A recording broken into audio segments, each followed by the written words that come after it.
That's suspicious. That's weird. Look at who it is. Coming out of the gate with that. All right. Yeah, I mean, it's been a hot minute since we've graced these screens. It Ain't has that the been, truth?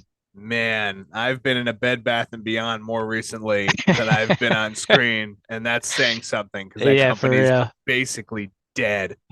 Uh, it's the Fantasy Flyer. Hey. We're still Uh, alive. yeah, we're still alive, kind of the same way that your opponent is after Mortal Kombat says finish it. Um, we're here. We're here. We're working sometimes, not as often as we have been, unfortunately, but we're here. It's Derek. It's Taylor. Episode 28, I think. I think I've got the numbers right. It's been so hard. It's been so hard. We're back. We are going to chit chat about some fantasy wish lists. I don't know about you, but now the fantasy season is over. If you won your championship, congratulations. If you didn't, better luck next year. If you were like me and graced the floor of most of your leagues, your participation trophy is it's in the mail. I don't know. It's in the toilet. Yeah, it's mine as well. Yeah. It is a giant, giant fart. Anyway, I don't know. I have a bunch of spots that I am keeping my eye on as we go into the off season, and these are positionary advantages that we have seen be fruitful in the fantasy landscape over the past couple years, and we are probably looking for them to be resurrected from the doom of pit that they have fallen into. Is the best way that I can state. Is that a good way to put that? Sure. Yeah. All right. Works. I don't know. These are positions that I would look to target a little more heavily, given I would have a wider branch of prospects or free agents, so it'd fall into it, and I would be very, very interested. So, Taylor, first question: how was your holidays? Let's start there. Let's backtrack a little bit, do a more of a welcome. How's your holidays? Was it good? Pretty solid, pretty solid. Did our usual drive up to see the family. So solid 7-ish hour drive. We cut it in half this time and stayed overnight somewhere. Okay. And then yeah, I mean the kids are growing up, so it's always fun to see them, Every year. Yep. Yeah. Well, Every year it but changes. it's last year my son was only 1, so this year he was, more aware of what was going on and everything, and his cousins are older, so it's always fun to see the kids just playing with their new gifts or whatever. Good. I have no kids. I have family that has all of the. I think the youngest out of both me and my girlfriend's family, the youngest person is 10. Second youngest is 16. So Christmas is, it's still magical, but it's just not like I don't know. Somebody pop out a kid, damn it. Actually, no, that's a lie. I forgot. Well, her nieces, my girlfriend's nieces weren't around, but they're younger. They're like 5 and 7, I think. But they weren't around this year. At least I didn't see them on Christmas Eve when we saw her family. So, Yeah, anyways, all in all, good holiday. Got to watch some football over Christmas weekend. that's That's a right. new one. On Christmas Day, also a new one. My apologies to all of their kids. Um, Merry Christmas, Dad's presents you have to open when he gets home after the game. Yeah, But anyways, we are back after that and the new year. Happy New Year to everybody. Happy belated Christmas. Sure, I'll go British. But we're going to talk about the fantasy wish list, which is the technical term that I am. So we're going to start it off. We'll start off with I think the most obvious one for myself. It's being a Cowboys fan. Of course, I'm going to pick the home team. Dallas Cowboys running back. Sum up Tony Pollard for us real quick, Taylor. And I mean, you don't have a soundboard, so you can make a toilet sound, but I mean, if you had him, you weren't happy this season. That's for sure. He ended Okay, let's see here. Toilet paper? strong-ish. Toilet paper? Toilet paper. There we go. I Toilet said paper? toilet, and then I said I actually do have a soundboard that says Yeah. so I'm sorry. No, that's fine. I mean, one of the guys I just can't help but think of this, traded for him going into the end of the season, thinking that he might, help him along, and then he was just awful. And then he traded him away and it came back on.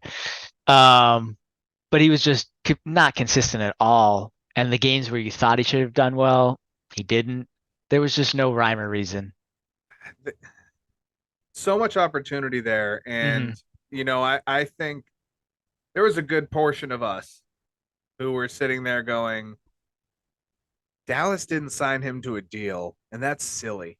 Like he was so good last year, Right. and he's just one of those where a dabble do you. It's just that's the best way to put it is a dabble do you. So the fact that he's been rather abysmal, which is the best way to put it, the Cowboys that we've seen they need a run game to balance the offense. I don't think I'm going out of my way or I'm going out on a limb by saying that this is the one spot in their offense they have to fix.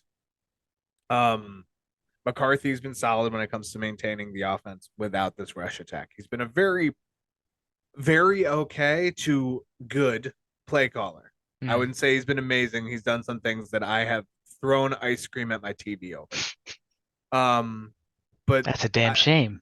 It is a waste of ice cream, and he loves ice cream.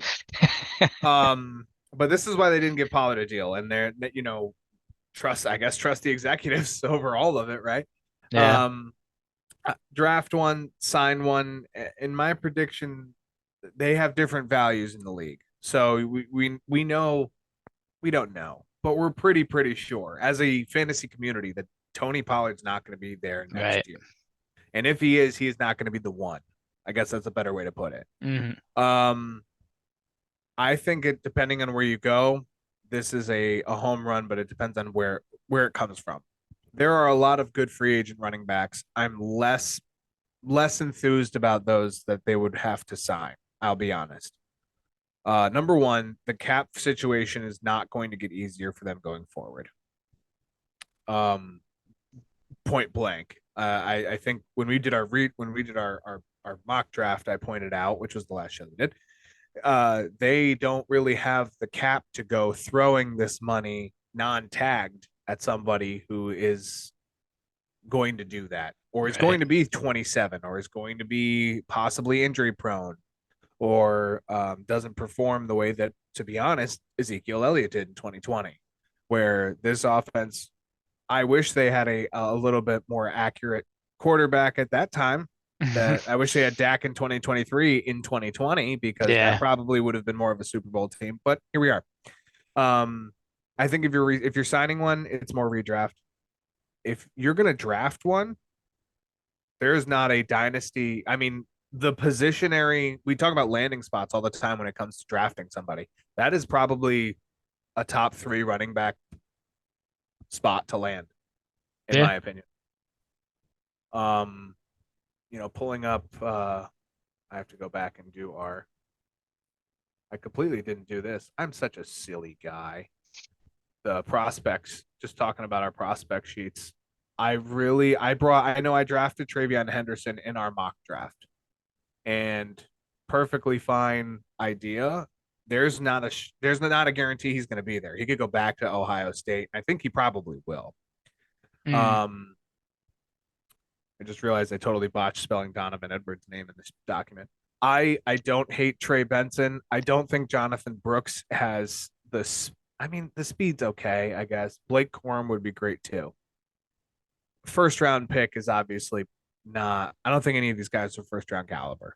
No. I think you're looking offensive line if you're Dallas, but for the second round, spend it. Get your choice. You're only going to miss probably 1, maybe 2 at the end of the second round. So you're going to have a good option of Blake Corum. Braylon Allen is an absolute monster, and he's young. And I know he has a lot to learn, especially when it comes to pass catching, but they haven't used Tony Pollard to pass catch as much this year anyway. Right. It's been a lot of run, and then they're short passing with more. Jake Ferguson has taken more of those, I would say. But Braylon Allen, did you know that man what does he weigh? 200 and I put it in the notes when I'm down here. He's 240 pounds at 6'2". He benched 365. Jesus. That He's is only 20 years old. He just turned 20. He turns 20 actually in 2 weeks. He's Wow. 19 right now, but he'll be 20 by the time the draft comes around. He's That 20 is- years old. He's a raw prospect. He's a 440 40-yard dash at 6'2", 240. Yeah, that is a monster of a man. He's a prospect. He's not a 2024 player, right? Mm. This is somebody you would put probably second in line. You'd put Braylon behind somebody for his first year, and second year test the waters a little more with him as a one. That's fine because you got 8 years of the guy. If you can sign him, you got 2 contracts. Yeah. So I don't hate that. You can probably get him in the third, but that's just if you're gonna go free agent. I'm thinking, you got to pick up 2. First off, you're not going to be able to find one that's gonna will maintain under the cap. And Braylon Allen's my pick for a draft if they could only do it. What are your thoughts?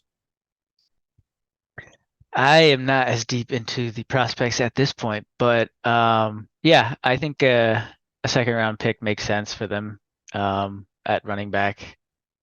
Problem is sort of you mentioned this, like the prospects at running back this year is just not the standout. It's the QBs and the insanely deep wide receiver position, and then obviously like Brock Bowers. I don't really know much about the other tight ends, but like Brock Bowers is like a Kyle Pitts level generational talent at tight end. So, but they don't, I say they don't need him. If he falls to them, I don't know if they would do that, but like they have Ferguson, they have Shoemaker, which like Shoemaker's but Ferguson was fine this year. So like, yeah, if they're going based on need, I could see that in round 2. There's a Hendershot, Peyton Hendershot, the third tight end, and actually all of them I think they're 24 or 25 years old. And not this offseason, but next offseason, I think Hendershot and Ferguson, pretty sure it's those 2, are set for contracts. I could be wrong on that, but I think that's right. Anyway, that's the spot. The running back in Dallas is a huge spot because that's the highest powered offense since the beginning of the decade. Like 3 straight years, they've been the number 1 offense. It's not even a joke. Yeah. So if you're going to have the opportunity to score, it's going to be there, even if you're not pass catching. So, number 2 on this sheet, I wrote up, and you agreed when you looked it over, the Titans running back spot. This is we assume Derrick Henry isn't coming back, which is that's the first gold mine here, is because Derrick Henry was so good at that spot. There is a caveat to this one in Tajay Spears. He's been productive. He hasn't been Derrick Henry level of productive. The offense under Mike Vrabel is very run centric to the point that they use Derrick Henry to throw the football at times because you can run fake and have Derrick Henry do that. My thought here is going to be based on a completely split backfield with Spears and another back, but I don't know if Tajay Spears has longevity in a running back role. We know he's had several knee injuries. And yeah, I don't think he has an ACL in one of his legs. Right. So this is a 3 to 4 year, and he's burned one of the years essentially. So to me, I think a signing or an acquisition here, and I know this team needs a rebuild, but you also need a run game or you're not scoring because Right. Will Levis has been solid at times and just been absolute buns at other times. So, I think the team needs youth in enough other places that a draft pick on one, a high enough draft pick where it matters, probably doesn't make sense. You could take one in the 5th and 6th round and give him 30% of the snaps behind Spears. The run game isn't going to be the greatest. That's why they took Spears last year, is because they saw this coming. Right. So, I'm watching this spot more in redrafts than in Dynasty. I think if it's Dynasty, you're looking at least a 2 to 3 year play, which isn't bad. If you're going to take someone in the 5th round of the NFL draft, he's going to fall to the 4th round at minimum of most Dynasty drafts because there's other gold in front of him that just are worth dart throws. So I like this spot because of the opportunity it breeds, assuming Mike Vrabel is there. Tajay Spears his value will probably skyrocket to an inappropriate level, in my opinion, at some point. And he is going to have the opportunity to absolutely harness that role at least for the next year or two. And that's where I stand right now with this. I am interested from a redraft perspective in case Tyjae Spears gets hurt. So Right. there's a lot of flexibility and fluidity with this with the Titans running back position. They need someone downhill. They need more of a not downhill. They need somebody who's more of a pound it runner. Excuse me. So like a third down, change of pace, pause. But they need someone who's tough. That's what Derrick Henry and Tyjae Spears. That's the peanut butter to the jelly, the spaghetti to the meatball. Uh, Derrick Henry's not much of a pass catcher. Tyjae Spears is a little bit better at that. He's not as good with the hard hitting contact runs. So a lot of different ways that Titans could go here. If I'm talking about a free agent right now off the top of my head, I can come up with a couple, but honestly, they're probably more expensive than the Titans are willing to spend. So, Right. what are your thoughts on the spot? It's tough for me because I am the Spears owner in our Dynasty League, so I want that to Correct. come to fruition. He definitely showed some flashes, and they kind of started using him as like the third down back. So he was getting usage, but yeah, I am concerned about his injury history and just his wear that he already has, unfortunately, due to those injuries. So yeah, to your point, if they get somebody and let's say he's, third round and up, I would definitely want to keep an eye on that because Spears' health is I mean he honestly he was fine this season. I don't recall him being hurt. But he wasn't as involved. So if he gets more involved, that could become a problem. Yeah. Um, yeah, I mean I like his potential, but I am hesitant. A couple. You know what? There's a couple more names that are not as expensive now that I'm looking at this list. Zeke, great complimentary 2 and 2. Hmm. I don't hate a Dante Foreman. Oh yeah. Dante Foreman is a free agent. I would not hate that in the slightest. Um, Kareem Hunt, but he steps a little on the toes of Tyjae Spears, so Hmm. not as thrilled about that one. Yeah, just a couple names there. A little too big. Imagine if they were to go out and get Saquon. Anyway, moving along. That's a good. I don't know. It's a good spot to just pick out. I mean, Next real on. real quick, the biggest name that sticks out to me for free agent running backs is Josh Jacobs. And That that's was that was what I was thinking. He's going to draw too much money. exactly, and that's the problem with a lot of the teams we're talking about here. And the only reason I bring that up is because the end of the season, Zamir White showed that he was pretty viable as a running back for that team. So I don't know that the Raiders are going to sign him back for a big contract, Yeah, being 100%, Jacobs. 100%. Next spot, Bengals wide receiver. The assumption here is that T. Higgins leaves. Now, Hmm. that's not a guarantee. The Bengals have plenty of money to play with currently. The curveball here is that the Bengals have a lot of people to sign. Not this year so much as next year.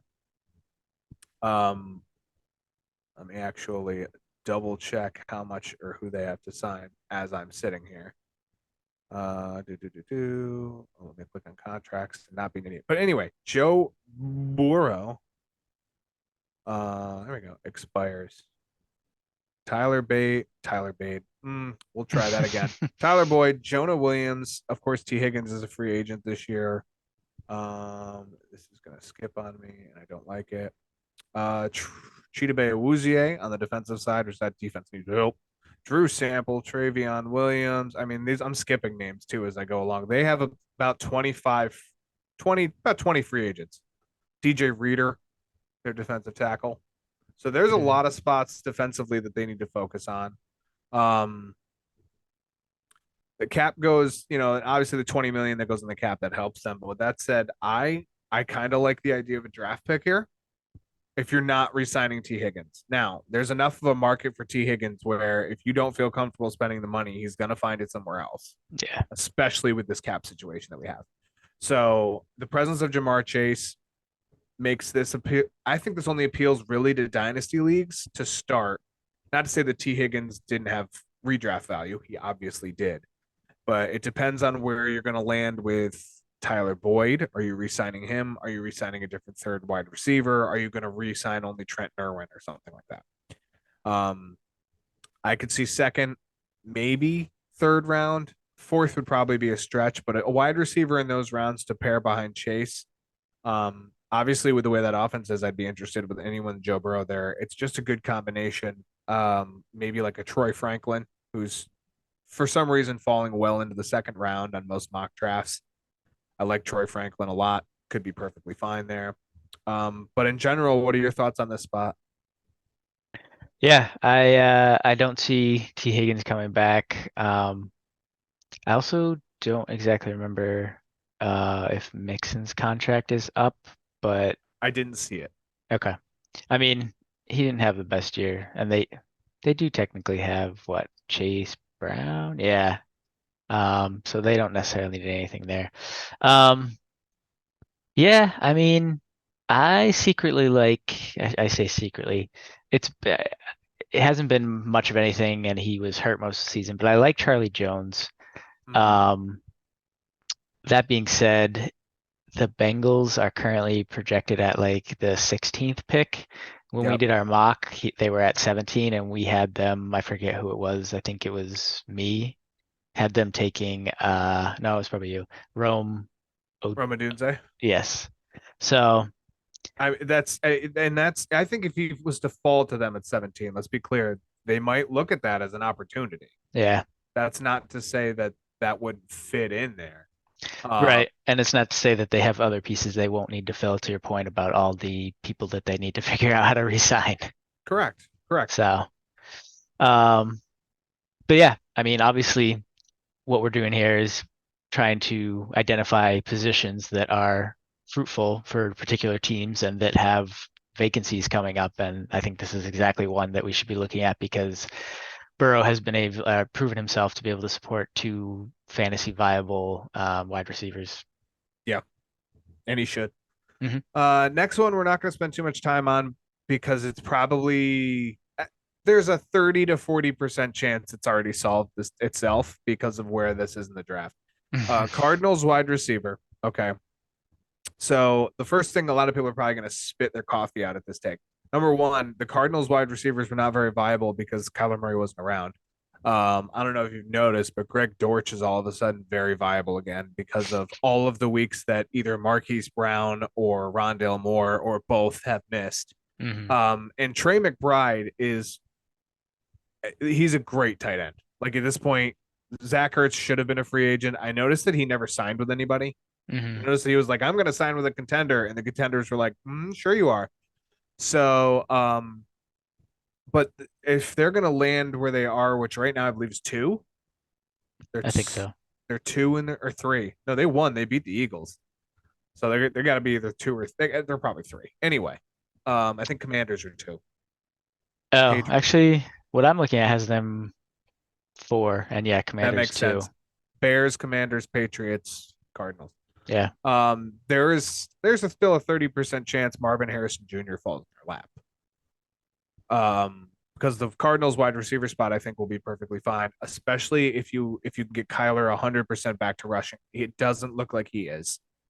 If you can continue to maintain a good rushing game with a James Conner replacement, question mark. Yeah. But if you can continue to do that, you now have like 4 different ways to move the offense, and one of them will work on most plays.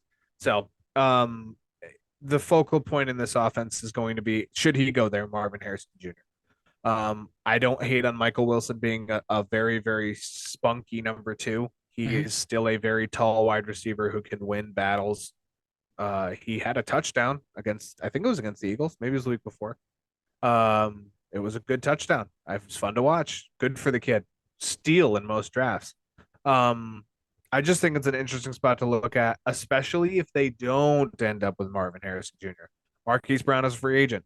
Right. Rondale Moore is not viable, apparently.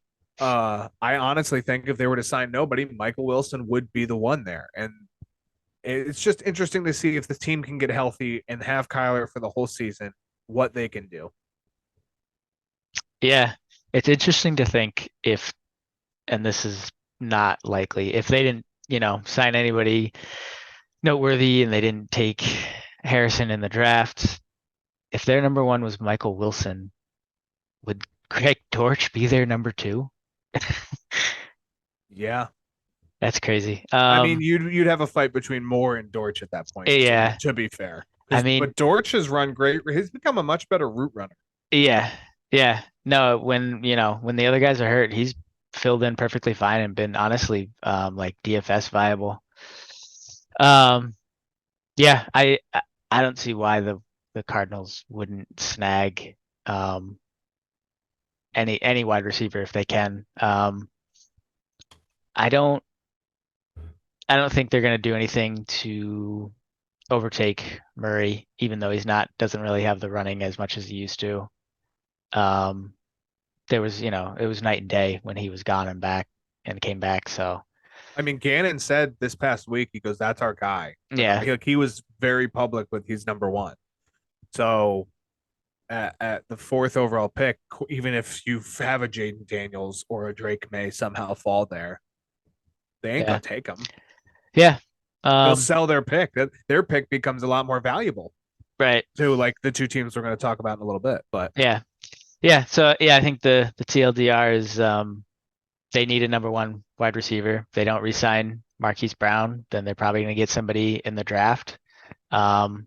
Even if it isn't Marvin Harrison, depending on how far down we go, we're still talking somebody that's probably more talented than Michael Wilson. And that's not to take away from Michael Wilson. He's I think you basically said he's, in our opinion, a wide receiver too. He shouldn't be the wide receiver one on this team, but he's viable. Right. 100%. Murray with a new wide receiver. I want it. It's the man. I also didn't realize how young Kyler Murray still is. He feels like he's been 25? around for 20. Yeah, he's 26. Yeah. I thought this man was like almost 30. I don't know why. It feels like he's been around 8 years. I know.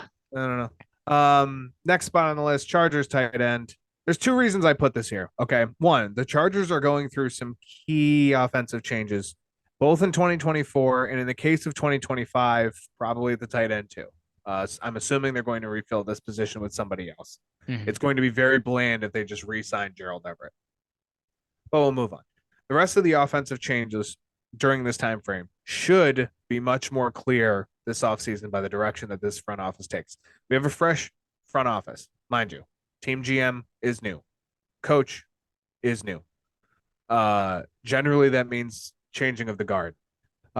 This should allow. I mean, if Gerald Everett's a free agent, it looks like it's possible they could draft Brock Bowers. Their top 7 pick right now, somewhere in that neck of the woods. The Chargers are one of only 7 teams that are over the cap right now as it sits going into next year. And they're miles over the cap. Like it's not like I can cut back on the peanuts and the soda. No, they're I think 38 or 40 million over the cap right now. It is expensive. Damn. That's the bad news. The good news. Mike Williams and Keenan Allen are both set to make over $30 million next year. Khalil Mack is set to make over $30 million next year. Khalil Mack is 32 or 33 years old.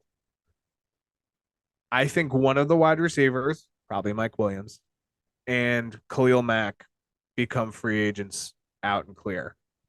Those are just the contracts that those guys have to make. I think the dead cap on them is much less. That would help them immensely. The other curveball in this is you now have Austin Eckler, who is a free agent. Mm-hmm. Probably not coming back the way this year went, which sounds crazy because if I told you in July that come January, Austin Eckler does not in any way, it actually looks more like Tony Pollard would come back to Dallas than Austin Eckler would come back to the Chargers. If I told you that in July, I think I'd probably get rocks thrown at me. Just being honest. So there is a world where all 3 of these guys, all 4 really, if you include Keenan Allen, are not on the team in 2024.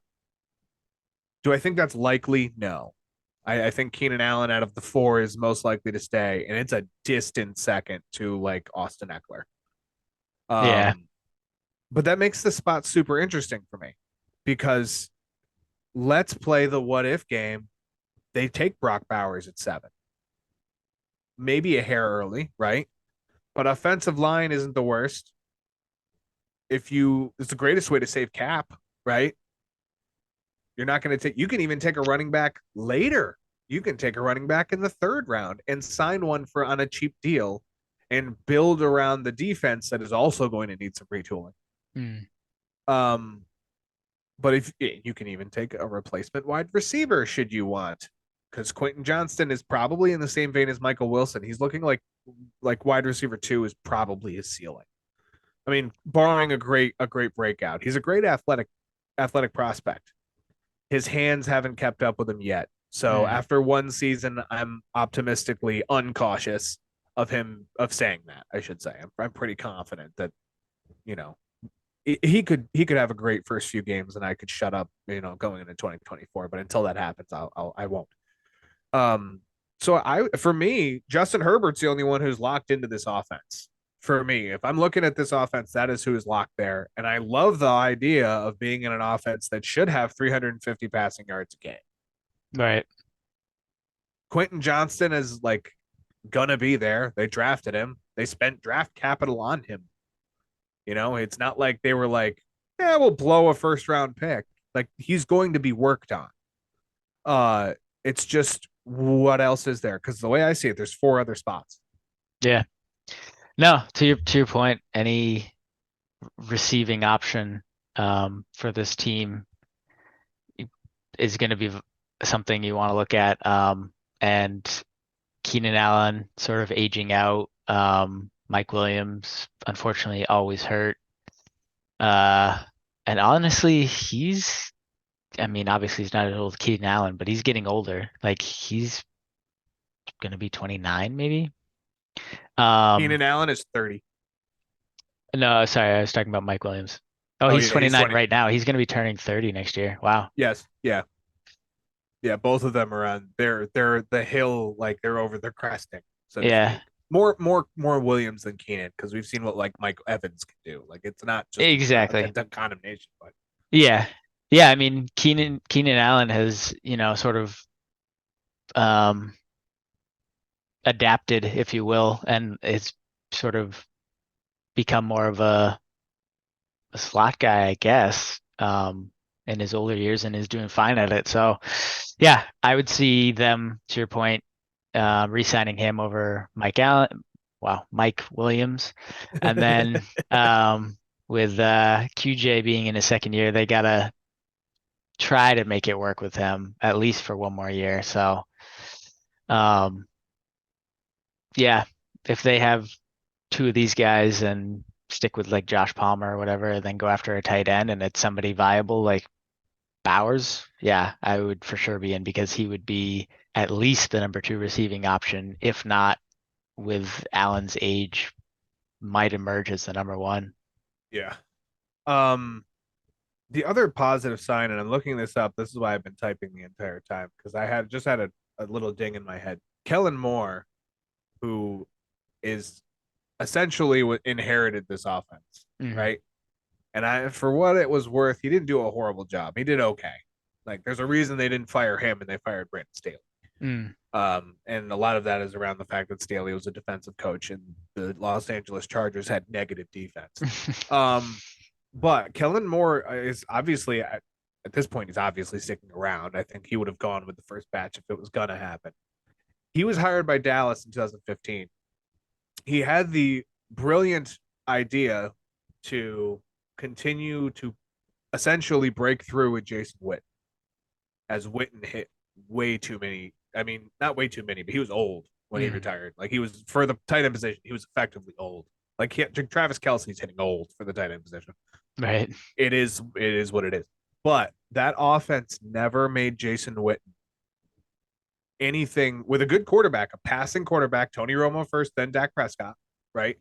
The offense never made Jason Witten anything but an important piece. And if Kellen Moore is to take that ideology and place it to Justin Herbert, I mean, the spot, it spells itself that could be a spot, specifically the tight end. And not to say that the wide receivers can't. Wide receivers will in most offenses, especially with the way Justin Herbert chucks it. Yeah. But to me, that makes this spot, I would call it juicy. So, now I can close that out. Next couple spots, we're going to combine into two. I'm going to let you take the lead on this one because I want to hear your thoughts first and kind of go through where your mind is on these. We were talking about the quarterbacks, and now's your opportunity. Yeah. So a couple of quarterback positions that are in question and have the talent on the team to, not anybody, but a talented quarterback could come in and do something is Denver and Atlanta. They sat Russ, they played Stidham. Seems like they are out on Russ, or they didn't want him to hit some incentives, but it's not going well for Russ. So that is a team that is going to do something there. What exactly, not entirely sure. Derek was crunching the numbers. Unfortunately, they don't have a great cap situation. I think both teams don't have a great cap situation. So where are they in? So Atlanta's number 9. They could yes, in the draft. They could potentially have Daniel, what's his last name? Jaden Daniels. They could potentially have him fall there. Go ahead. I'm so iffy on this draft right now. We want to do a new mock coming up in the next couple weeks. And it's just the way that the Commanders have benched Sam Howell and they're now number 2. They got to be taking QB. I know. And so that rules out the top 3, which is, and everything else is kind of just like, do I have something better to fill with the 9th pick then? So those are just my thoughts. I'm thinking it's possible. Yeah. Especially if you get a team like the Bears who trade down, right? They keep Justin Fields. That's the other curveball in this, is that Fields has looked better. He trades down. Maybe they trade with Atlanta. But yeah. I don't know. Those are just my side thoughts on it. Back to what you're talking about as far as the quarterback position. Yeah. So the unfortunate thing, to your point, is they are further down in the draft. So they aren't really looking at the top 3 options unless one of them falls. So Atlanta at currently 9 and Denver at currently 14. That might be tough for them. So they're going to be looking at the free agency, which, I mean, Kirk Cousins, maybe. I don't really know. Aren't any good ones. Ryan Tannehill. Ooh. Yeah. I mean, Ryan Tannehill. Cousins is the first one that comes to mind that I would be remotely excited about. But yeah, point being, if they could get a decent QB, they have the weapons. Cortland Sutton, Javonte Williams. They do need another wide receiver. Judy hasn't really proven himself. And then Atlanta has Drake and Pitts. And honestly, I'd be more excited about that. Obviously, Bijan being there too. Yeah. It's both these teams are in a mess. Yeah. We got about a minute left, by the way. Oh, didn't know that. That's going to be great. For me, Denver, you can't cut Russ. That's just my opinion. Yeah. You have to trade him, but nobody wants him. Right. In Atlanta, you got to try and trade up as much as you can without giving up too much, which kind of sucks. So, 2 quarterback spots to take a little peek of. Any other final words before we take off for the evening, Taylor? We ain't got the time. Sign us off. Bob Barker reminding you, help control the pet population. Have your pet spayed or neutered. Take care, guys. Bye, everybody. Peace out.